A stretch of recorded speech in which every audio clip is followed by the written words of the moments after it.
Well, let's talk to Malcolm Penn, an industry expert and analyst. Malcolm, good to see you. Welcome. President-elect Trump has criticised the CHIPS Act, suggesting high tariffs on imported chips instead of federal incentives. I mean, how might chip tariffs impact, for example, the car industry?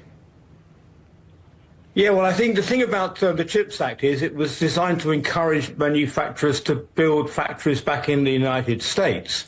That takes a long time. So you can understand why Mr. Trump doesn't like that, because it will be the next president that gets the benefit of that rather than him. Whereas tariffs are an instant effect, and that will put the price up of everybody's importing components, and that would then have an immediate impact on the cost of everything that we buy that has electronics in it.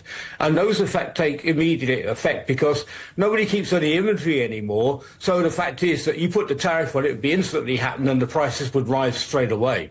Well, let's just drill down into that. If the United States imposes tariffs of up to, let's say, 200% on semiconductor imports, as Mr. Trump has suggested, how might that affect, for example, the cost of vehicle production and ultimately me as the car buyer, the driver?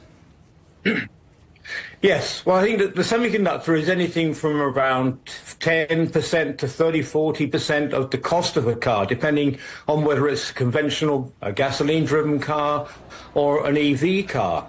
And so it is a big part of the overall cost. Now, the actual chip value in that there is probably half that amount. But anyway, that's still a big amount. So if you suddenly add 200% to the cost of the chip, that effectively makes the chip 3 times the price that it currently is. And that would affect the cost of manufacture by a minimum of 10% and probably could be as high as 20%.